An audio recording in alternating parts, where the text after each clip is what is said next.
review on a 2016 Mercedes Benz C300 4MATIC.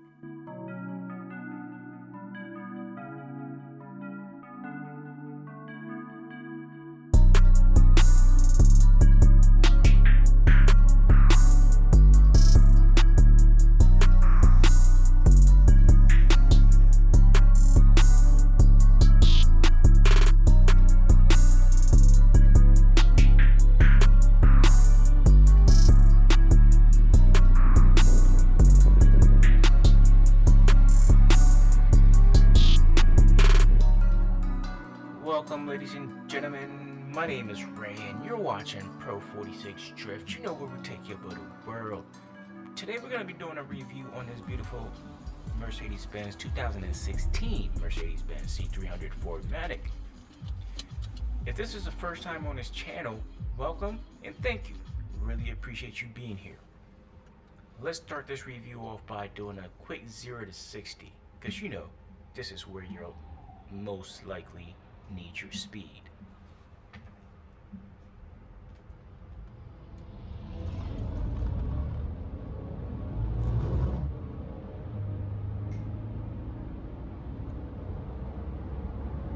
And there you have, folks. Yeah, that car right there is probably going about 60. Blew right by him, no problems. So the power is there. Car feels great. So let's go through it. So we are on the way to Mad River Mountain here in beautiful Columbus, Ohio today. Yeah, I know it's not snowing, but they got artificial snow. So the purpose of this reviews, these one-year owner reviews, are to bring to light that most of the reviews on YouTube about vehicles are just stock vehicles. In other words, vehicles that are sitting at a dealership, and you know, a content creator will go out and review the vehicle after research on said vehicle. My mission and goal here is to actually get with owners and get to the bottom of the car. This C300 is my personal vehicle, and I've owned it for over a year and a half now. Bought it back in July 2019. The car had 55,000 miles on it when I purchased it, and currently it's sitting at 75,000 and some change. When I bought it, I believe it was just shy of Mercedes-Benz certified vehicle. I believe their certified vehicles stop at 50,000 miles, but they assured me that this vehicle has gone through all the certifications that it need to be certified. It's just I was outside of the range. So what can I say after owning this car for a year, over a year? Well, I absolutely love the car. First and foremost, love the car. Not had any major issues with the car whatsoever. However, when I bought the car, it came with one little issue that I've not yet to fix yet, only because I don't have the time for it. It's not a major issue for me, so I'm not really concerned about it. And I think this is something that Mercedes may have just overlooked and didn't bother checking. But the problem was the windshield washer fluid motor's pump was inoperable. It was full of windshield washer fluid. It just wasn't pumping. I tried to use it once and it wasn't working, so I thought it was empty, so I went and bought some. Sure enough, opened it up, the thing is full. Summed it up as bad motor. The part is 40 bucks on eBay.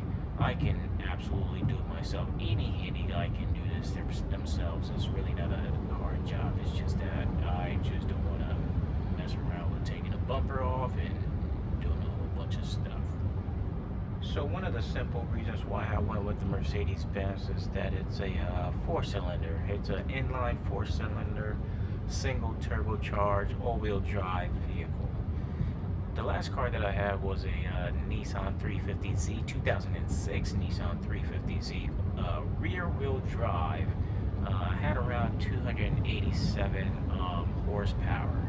Now this Mercedes Benz, I think it packs 241 horsepower, so I dropped down a little bit, but the turbo system and the torque made up for that difference, and then the all-wheel drive also. And you also saw the 0 to 60. It was fairly quick and powerful. You can feel it in your seat that the vehicle is pulling you. I'm hearing a lot of reviews that the interior is made of very high quality material. Don't get me wrong, I love the interior. It looks great, especially the steering wheel and the cluster and all that good stuff. I love it. It feels like you're sitting in a jet. However, there are some cheap interior pieces. The center console was the first thing to go bad on me, and it actually went bad, I'd say, the third day of ownership. It was a hot day in August sometime, and I went to go lean back to grab something from the rear seats, so I put my weight on the center console by the entertainment knobs, and bad boy cracked. Yeah, it cracked. That's one thing. The other thing is that whole center console, the shiny piece. It's shiny and it's hard to keep clean. It's always dusty, and every time you touch it, you leave your fingerprints on it, and it's just a mess. I think Mercedes could have done a better job of, putting either, say, a carbon fiber or some type of material where it doesn't leave fingerprints.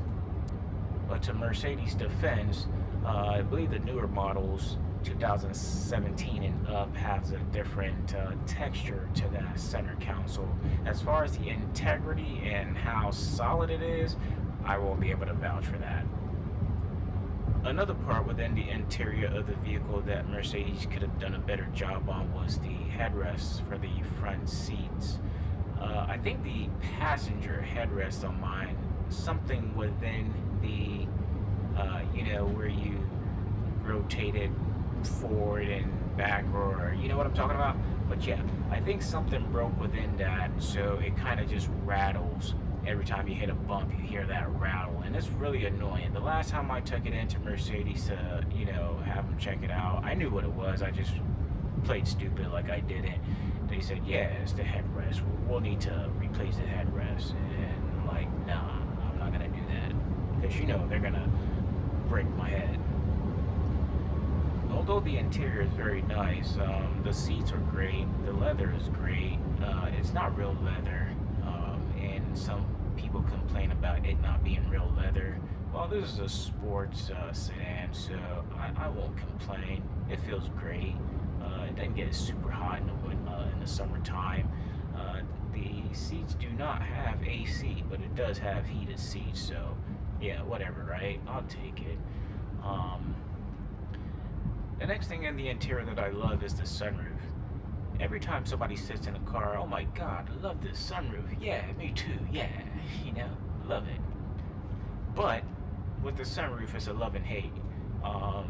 Hate being something minor, because what it does is there's a rattle in the sunroof, and it only rattles when the sunroof is completely closed.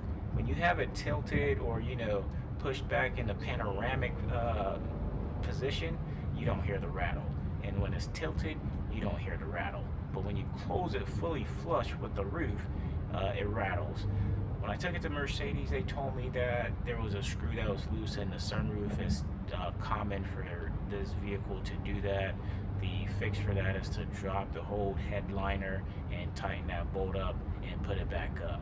And again, they're gonna break my head for that. So because of it being so minor, and I always drive with the sunroof either tilted, it's not a big issue for me. But if you're not going to be using your sunroof that much, you may have some rattling within the sunroof.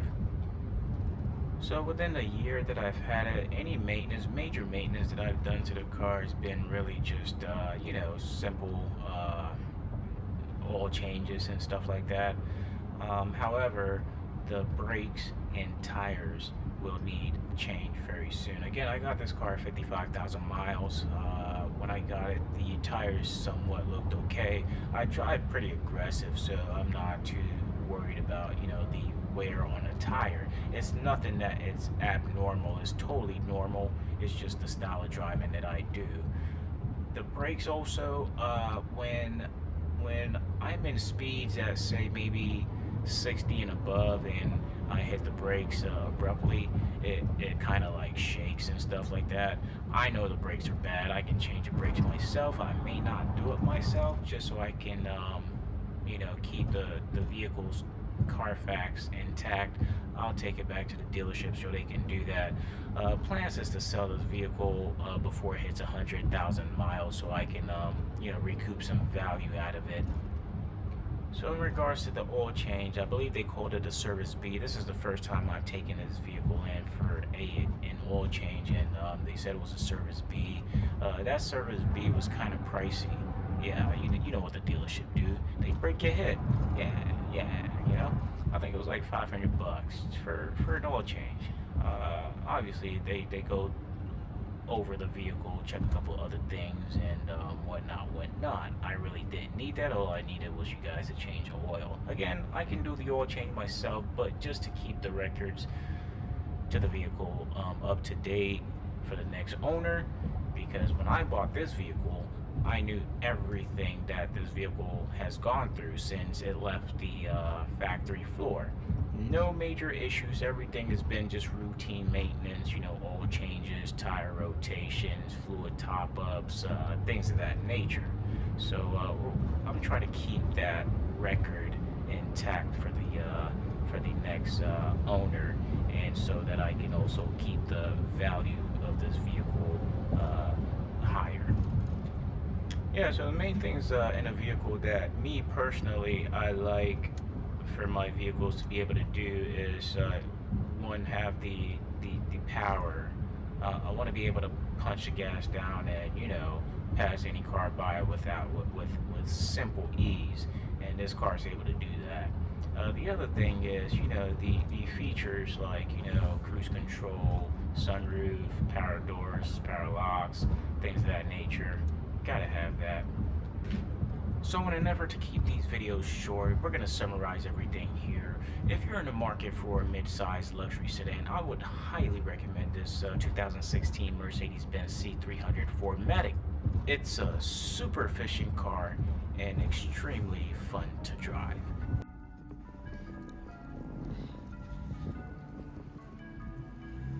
Once again, ladies and gentlemen, thank you for tuning in to Pro 46 Drift. You know, where we take you by the clouds. Again, if this is your first time on the channel, I would greatly appreciate if you would subscribe to the channel. We got contests on deck. It's just taking me a while to get them together, but trust and believe that I will get them together and get them out to you. You know, we're doing honest review on cars that more than likely you're looking at to buy. Stay engaged with me in the comment section. I do get back to everybody. Until the next time. That's right.